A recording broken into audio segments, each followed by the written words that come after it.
Chapter 7 Why Power Always Attracts Consequence. Power is never neutral.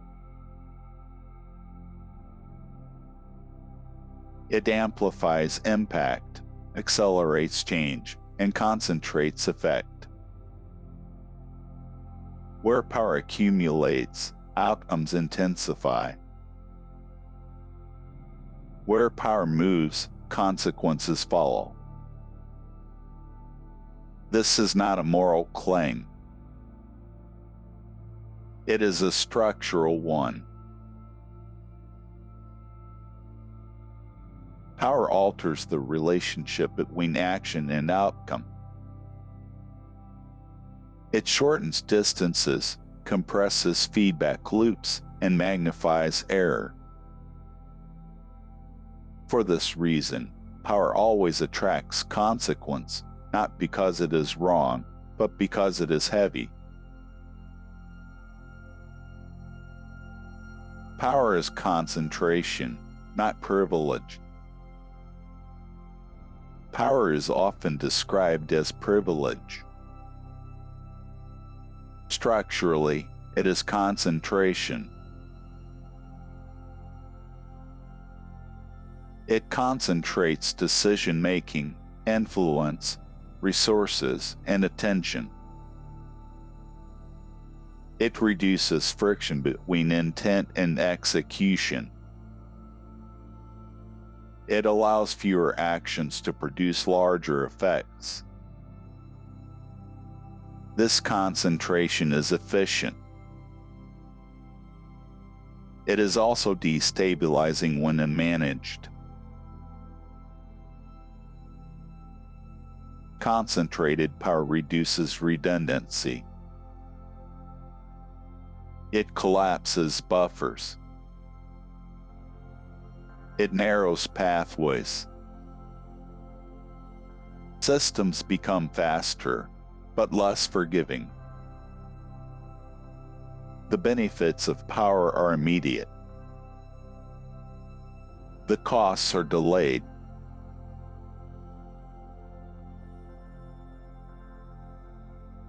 The compression of feedback. As power increases, feedback compresses. Small decisions propagate widely. Minor errors scale rapidly.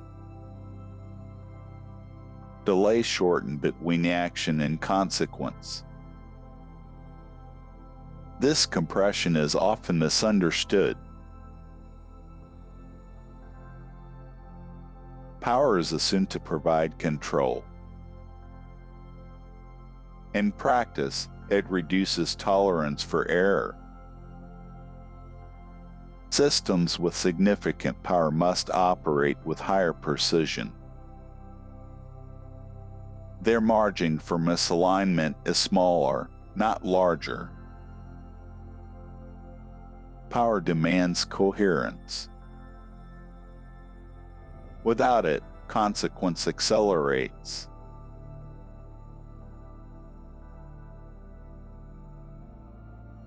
Why consequence is mistaken for opposition.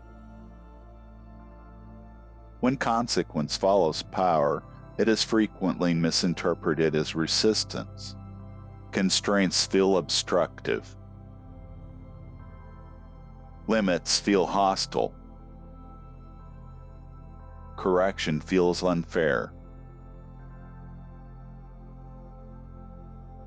This misinterpretation arises because power creates expectation. The ability to act becomes conflated with the right to act without resistance. Consequence disrupts that expectation.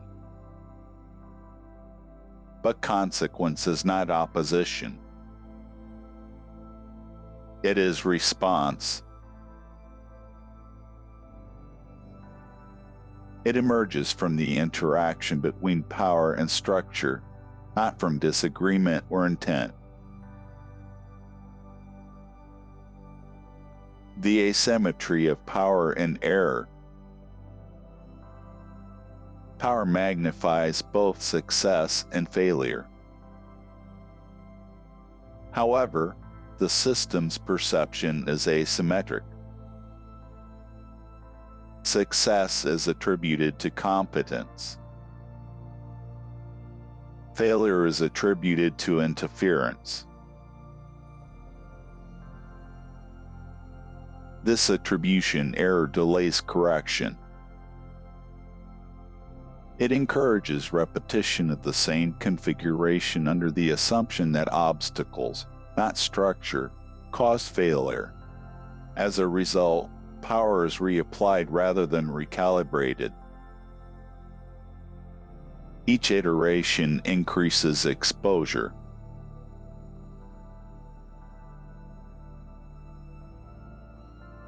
Power without proportionate responsibility. When power expands faster than responsibility, instability follows. Responsibility absorbs consequence. It localizes impact. It ensures that those who decide experience the effects of their decisions.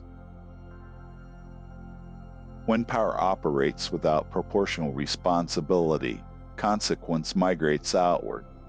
It is experienced by those without authority to correct configuration. This displacement creates systemic tension. Pressure accumulates at the edges while decisions continue at the center. Correction arrives eventually. It does not target intention. It targets structure.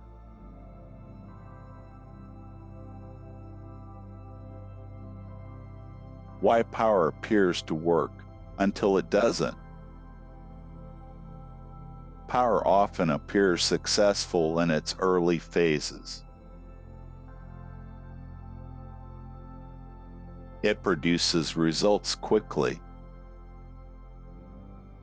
It cuts through resistance. It resolves visible problems. It reinforces confidence. This apparent success masks accumulating distortion. Power suppresses signals by overwhelming them. Feedback is drowned out by output. Dissent is reframed as inefficiency. The system interprets silence as confirmation. By the time consequence becomes visible, power has already eliminated internal corrective mechanisms. The conservation of consequence. Consequence is conserved. It cannot be eliminated. It can only be displaced or delayed. When consequence is not absorbed internally, it manifests externally. When it is deferred, it intensifies. When it is ignored, it broadens. Power enables delay. It does not permit escape. Systems that mistake delay for exemption accumulate hidden liabilities. These liabilities compound silently until they overwhelm available capacity. Centralization and fragility. Power often centralizes to improve coordination. Centralization reduces duplication, speeds execution, and clarifies authority.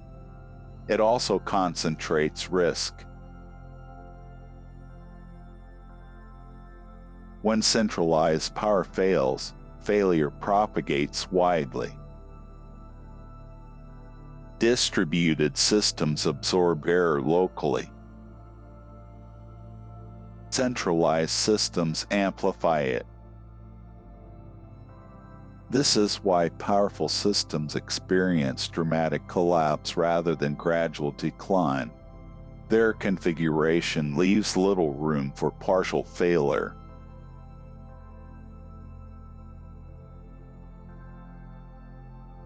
Power and the illusion of permanence. Power creates an illusion of permanence. Success reinforces the belief that current configuration is correct. Longevity is mistaken for stability. Endurance is confused with alignment.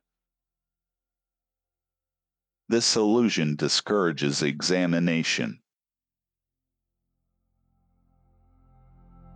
Systems assume that what has worked will continue to work. They invest in preservation rather than adaptation. They defend structure rather than test it. Consequence arrives as surprise.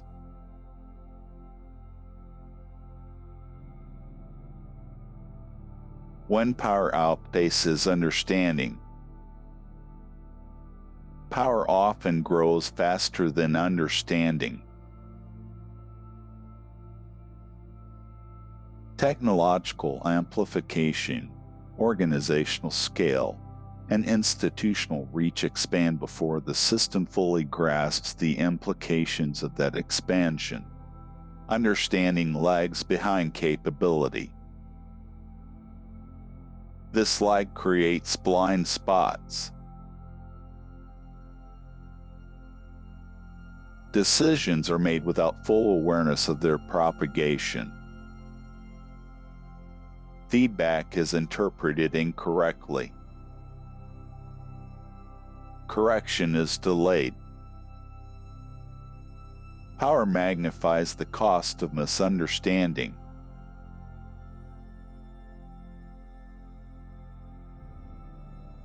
When this is ignored,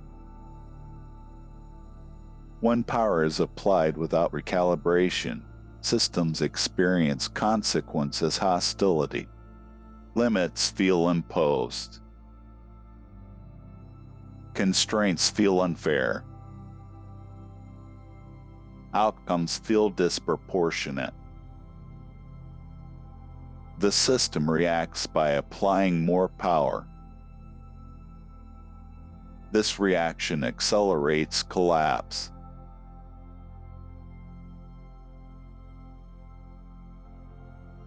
Power as load multiplier. Power multiplies load. Each decision carries greater weight.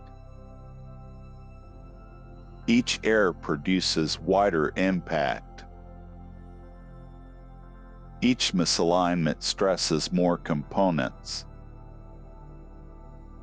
This multiplication requires corresponding structural strength. Without it, the system fractures under its own effectiveness. Power without structural reinforcement is self-defeating.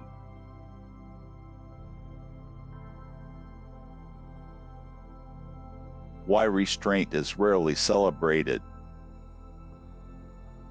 Restraint limits visible expansion. It slows growth. It reduces short-term gains. It appears cautious. As a result, restraint is often interpreted as weakness. Structurally, restraint preserves capacity. Systems that restrain power invest in durability rather than dominance. They prioritize coherence over reach. Their success is quieter. Their collapse is rare.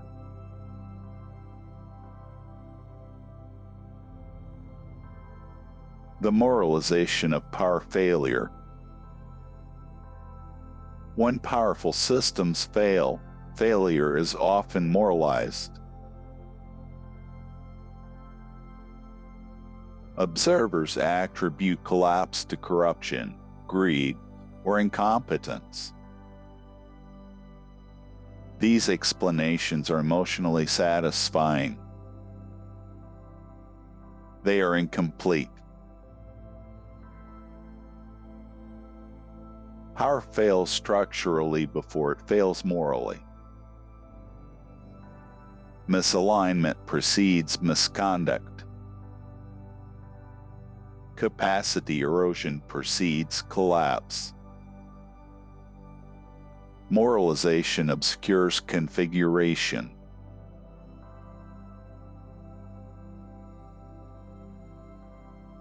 Power and externalization of cost.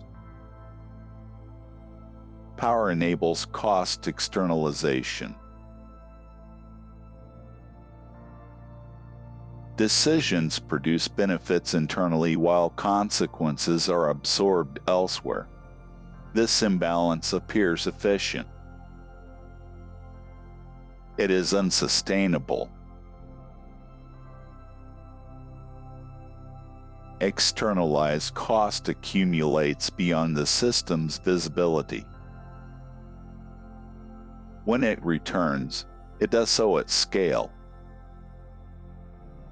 Correction does not negotiate reimbursement. It enforces balance.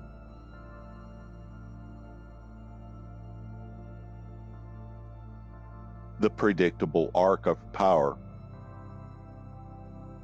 The arc of power follows a familiar trajectory: accumulation, acceleration, insulation, misalignment, correction. This arc repeats across domains because the underlying relationships are invariant. Power does not corrupt by intent. It destabilizes by configuration.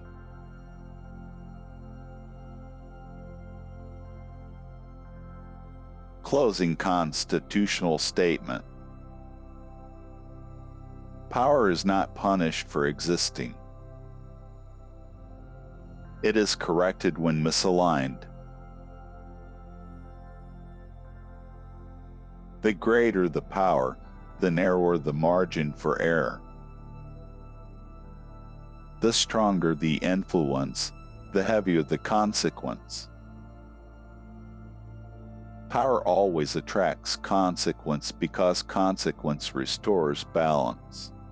This is not a warning. It is a condition. End of chapter 7.